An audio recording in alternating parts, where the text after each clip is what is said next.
Baseball is back, and at Team Toyota, savings and selection are back too. With tons of new Toyota SUVs, trucks, and hybrids to choose from, and with our lineup of over 200 certified used Toyotas, you can find the right fit for you and your budget.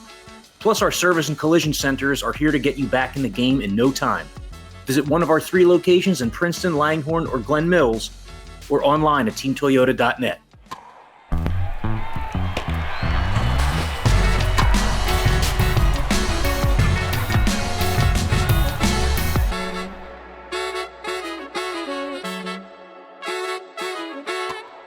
Like the Cole Briscoe of Sports Center, Corey, I think if you had any friends in Cleveland, I would check in on them right now as the Cavaliers are down 49 points to the Indiana Pacers in the second round of the NBA playoffs, and the Phillies just took 2 or 3 from the Guardians in Cleveland, especially coming off a 3-0 win where Zack Wheeler and Kyle Schwarber dominated on Sunday night on ESPN. Welcome to the Phillies Talk podcast, presented by Team Toyota. I'm Spencer Kircher, again, joined by Corey Simon. And Corey, we just mentioned it, but a fun game on Sunday night here and on a national broadcast in front of a national audience. Yeah, and it capped off the Phillies' 5-1 road trip to Tampa and Cleveland. They just played great baseball all week. And Zack Wheeler bookended the road trip with wins. 7 innings, 2 runs on Tuesday, 7 innings, no runs on Sunday. And I thought that it was, important both times that the Phillies picked up insurance runs in the 8th inning. They scored 4 runs in the 8th on Tuesday to turn a 1-run game into a 5-run game. And that allowed Rob Thompson to remove Zack Wheeler at 84 pitches through 7 innings, which might have looked curious that night on the surface, but they knew that they were pitching Wheeler again on normal rest 4 days later.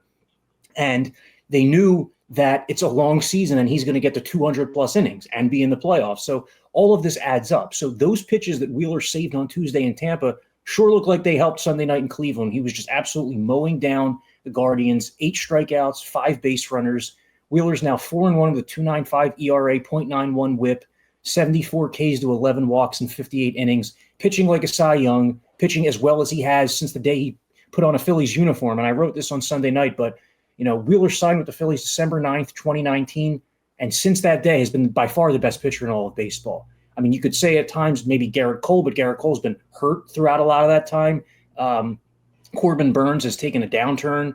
You've had some guys who have been good as Wheeler maybe the last couple years, but not over the totality of that period. And he is just such a humongous advantage that he provides the Phillies, especially in the deciding game of a series, as we saw on Sunday night. And yeah, Kyle Schwarber, 2 bombs, up to 14 on the year, tied with Aaron Judge for the most in all of baseball. What a weapon he is. The long ball, it matters a lot, and he proves that week in, week out. We talk all the time about June Schwarber. It's May 11th, and the guy's been on fire all season. So I guess, just wait to what we might see in a month. But Phillies playing their best baseball of the season right now. They're 24-16, come home with 5 straight series wins. I saw a tweet tonight that was pretty much like Wawa better get their marketing ready for June here a few weeks early, because man, it's just remarkable. And he now, as you mentioned, tied for the league lead with Aaron Judge. Shohei Ohtani is in 3rd with 12, and 2 tonight from Schwarber. And first one was monstrous, and then which extended his on base streak to 49 games too, which is another remarkable games, right? 40. Is it 46 games? Yeah. Still, that's a remarkable stat that's kind of been, I feel like, under the radar a little bit over the last few seasons. But you mentioned, too, that they are playing their best baseball and that we've seen so far this season. And it comes with Bryce Harper heating up, Trea Turner heating up, and some of these guys can go on the plate. I do want to touch on Zack just a little bit more here.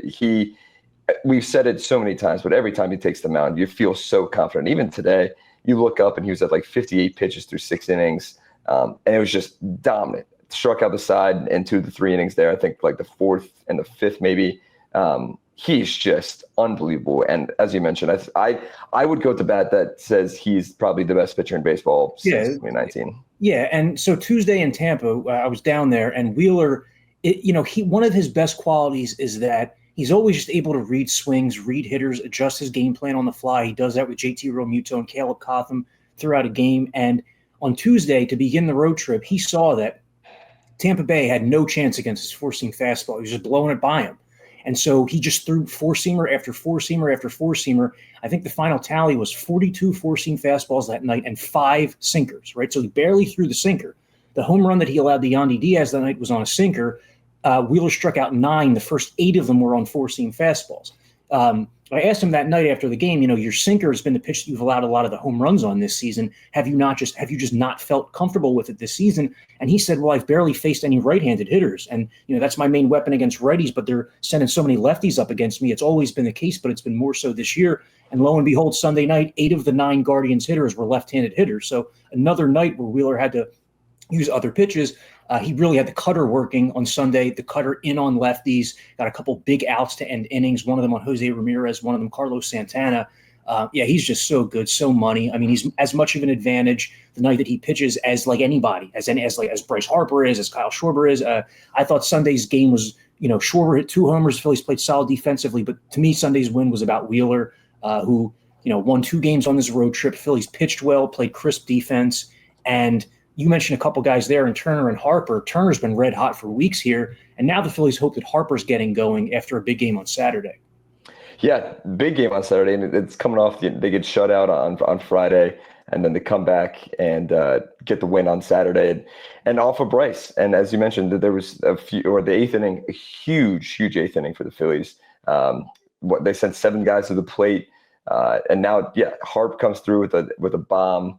To put the guys up. Well, I think that put them up 7-0 at the time, I believe. Yeah, it was one. That game was so Saturday. It was 1-0 entering the 8th inning. So really 3 times on this road trip, a 1-run lead in the 8th inning, in front of a bullpen that you want to be able to rest key guys if possible.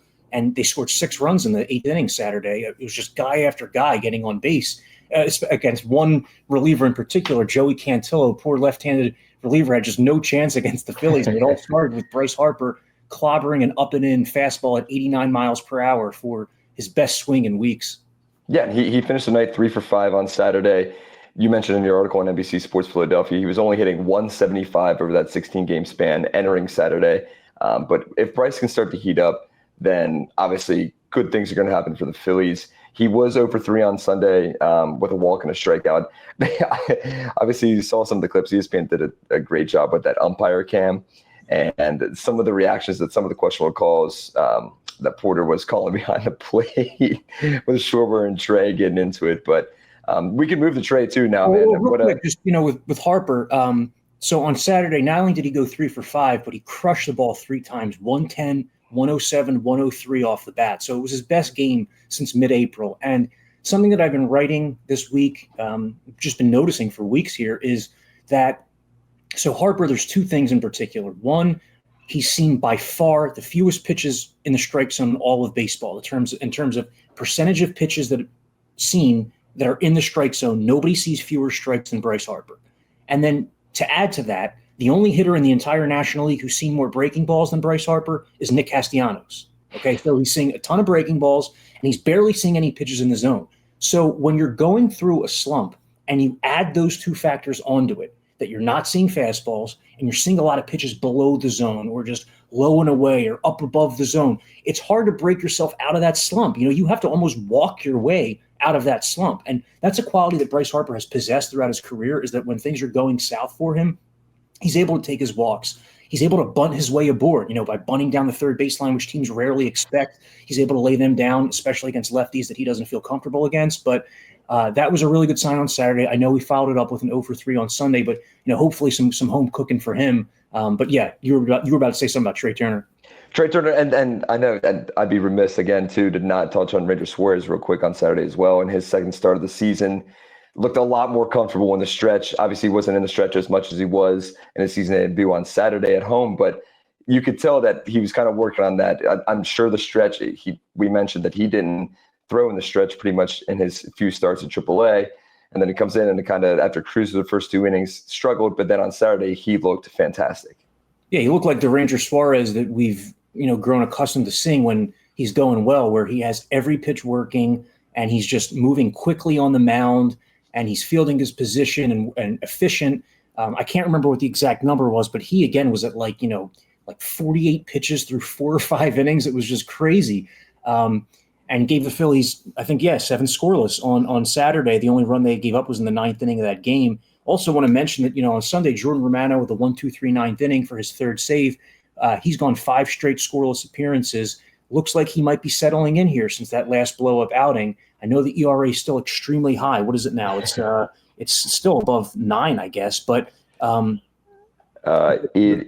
is 8.79 now. All right, so it's below 9 for Jordan Romano, so it's getting lower. But all that matters is what he does from this point forward, and that was a good sign for the Phillies to see that they can use Alvarado in the 8th inning if they deem that the tougher inning, and go to Romano in the 9th. But good sign out of Ranger Suarez. The struggles last Sunday were mostly owed to pitching out of stretch where he didn't have his command. Didn't have many base runners on Saturday. You knew going into Cleveland it was going to be a low-scoring series, and the Phillies out-executed the Guardians. That they did. And it was a really confident gaining series, especially now coming back home with the Cardinals coming up here in town and then the Pirates next weekend. But, I mean, it was funny. I was a little nervous seeing Jordan Romano come in the game there on Sunday, but he came in and shut it down, struck out 2 of the 3 batters he faced, and it was kind of like, brush the hands off and we move on. But speaking of moving on, we have to talk about Trea. I mean, he has slowly turned. Obviously, everyone's been worried about the power's not there, but it doesn't matter. He is a hitting machine, and if he gets going like this, he's going to be exactly what the Phillies need. He was over 4 with 3 strikeouts on Sunday, but coming into the game, he was 33 for his last 82. He's heating up, and especially if him with Stott doing what he is at the top of the lineup, then you have Trea Turner right after him with Bryce Harper right after that, and now obviously Kyle Schwarber. I mean, if Trea gets going, this lineup we can see what the best it can do. Yeah, and he's gotten going. I mean, Trea Turner last 20 games is at .384, and the Phillies have played 40 games, and he's done that in 20 games. So for half the season, he's been this locked in. He's hitting .310. He entered Sunday night 3rd in the National League, behind, who was it, Pete Alonso and someone else, can't remember, I think Brendan Donovan. So Trea Turner's toward the top of the league in batting average. Over those 20 games, he scored 15 runs. He's been stealing bases. Defense hasn't been perfect, but he's been getting better. He didn't make any mistakes last week. He didn't really make any mistakes during the road trip. And what you're seeking from Trea Turner is just league average defense. If he can be a league average defender with the bat that he possesses, that's a really good player. And the power hasn't been there a lot. He did homer during this road trip. He almost had a game-tying homer later in the road trip, almost to the same spot. Both of them were like up and in fastballs that he was able to turn on. So many of his home runs are those pitches on the inner half that he turns on and lofts to left field. Turner felt really good after that. We've talked about how he had this conversation before the season with Rob Thompson about where Thompson said to him, I want you to have a .380 on base percentage. I don't care about home runs. I want you to steal 40 bags. I want you to score 100 runs. Everything else will take care of itself. And Turner has bought into that, but at the same time, he still wants to remember that he can hit a home run here and there.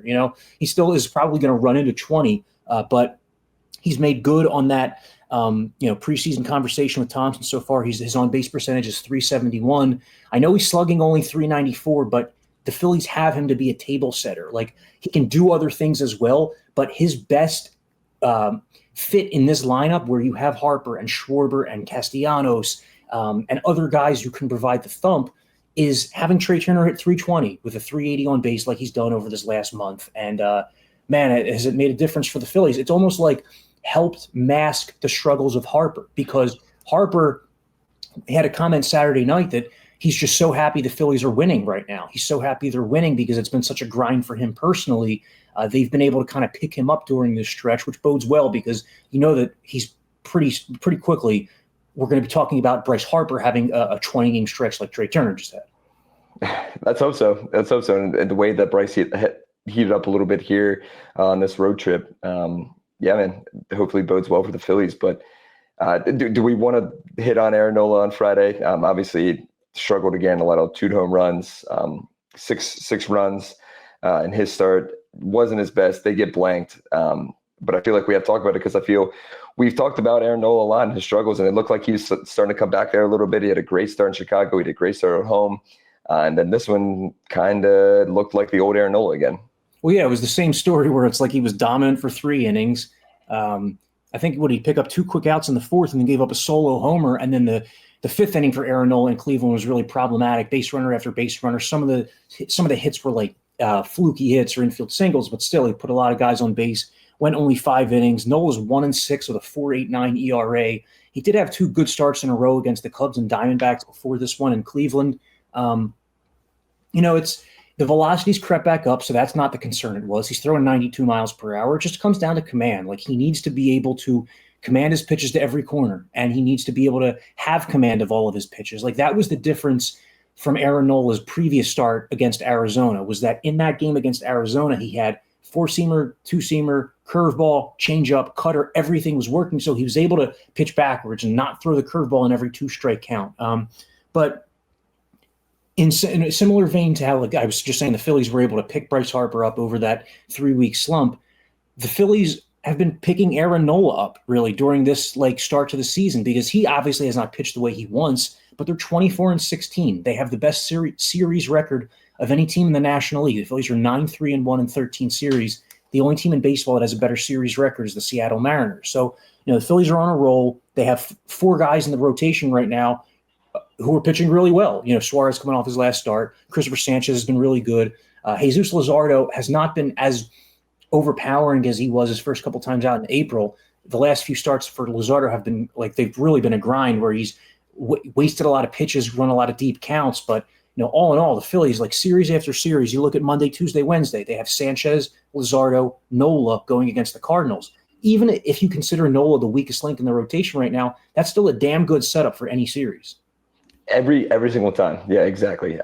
We talked about it on the last pod. I would still take Aaron Nola on my team any day of the week. And for him to go out there every 5 days, taking it, he'll get there. And I'm confident the ERA will come down. We'll start getting some wins and we'll move on. But another kind of fun little topic that we can get to. Andrew Painter in AAA was pretty good. And that was on Friday night in AAA or in Lehigh Valley. I know I saw some quotes from Git Stubbs talking about how he was he felt pretty good about the nerves. And then Stubbs he's a terrible liar. I'm sure the nerves were there for Andrew Painter, but a few scoreless frames for Andrew Painter in AAA, man, gets me excited. I don't know about you.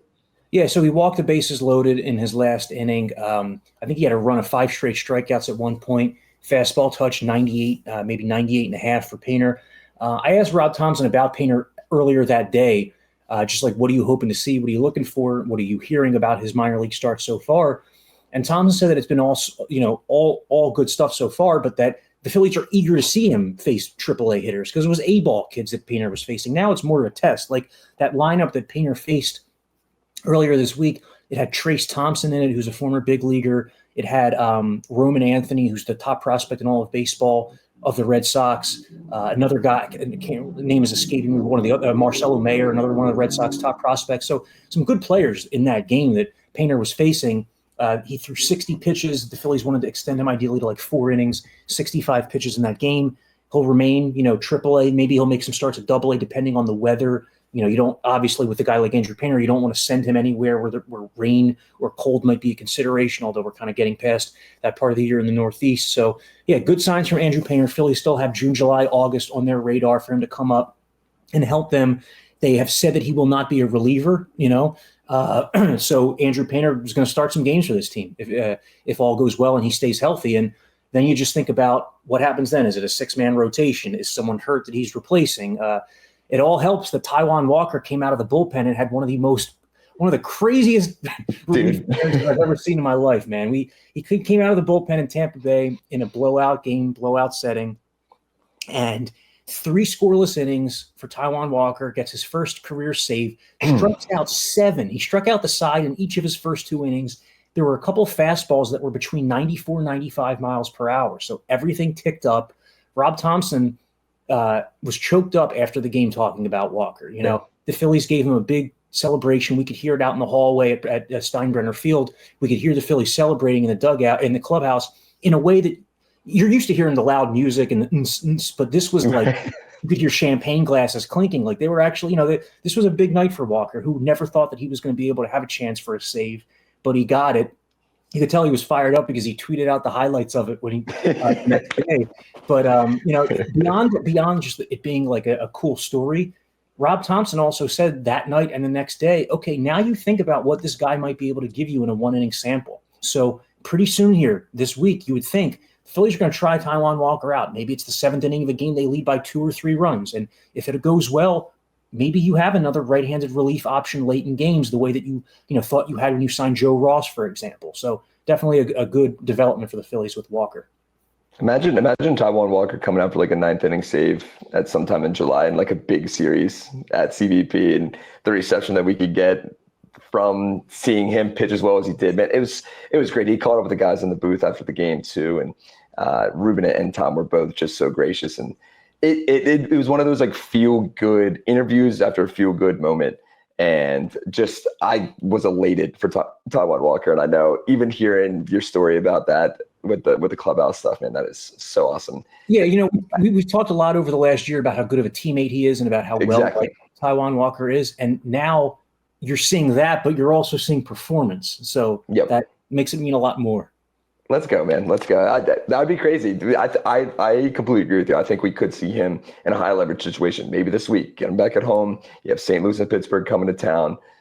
Could be a fun series. Obviously, they want revenge from when they were in St. Louis and lost 2-3 on that road trip after Atlanta. So we'll see real quick. We'll wrap with this. What were your takeaways from being at that minor league ballpark down in George Steinbrenner Field in Tampa? Tell you what, man, I could get used to that. I love the laid back vibe of a minor league park. Everything just, even though it's a big league game, it just, and security's tight and everything like that, it just feels more relaxed. It doesn't feel like as much like tension and pressure when you're walking through. There are cool little wrinkles like, it's a minor league park. So like when guys are walking to get food after the game, they have to walk by you in the hallway. So little things like that are different. But the ball flew out of the park to right field the first couple nights. And I will say, too, that the Phillies feel fortunate to play these games in Tampa in early May, because the Rays have not – I don't think they've had a single rain delay yet this season in Tampa, which is crazy given it being Tampa. But April and May are the driest months in that area. So there are going to be a lot of rain delays in June, July, and August, but the Phillies are glad to be getting out of there with 3 wins, and now they come home after a 5-1 road trip. Yeah. I thought it was really cool. I know one of you guys asked Zack Wheeler, like, was it kind of weird being out there? And he was like, at first, but then, he locks in, as we've seen him lock in on Sunday after a great performance against the Guardians to take a series win. Tell you what, it was like 75% Phillies fans too, because anytime you could hear any cheer in the stadium, it was because the Phillies had just done something well. It was not even close in terms of the balance of Phillies fans to Rays fans. Yeah, Tom mentioned that on the broadcast, dude. He was like, it's a sea of red, and the camera panned out, and you're like, oh my goodness. And obviously the Clearwater connection. I know the guys look like some of the guys went golfing on Monday during that off day too. I'm sure it's a second home for a lot of these guys. So, hey, we'll catch you after this Cardinal series. How about it, dude? Like I said, looking for a little revenge after they took 2 of 3. Wheeler wasn't great in that last game on Sunday in St. Louis a few weeks ago. So, hopefully the Phillies can bounce back with a little revenge with the Cardinals coming to town. So for Corey Savin, I'm Spencer Kirscher. We'll talk to you guys next week.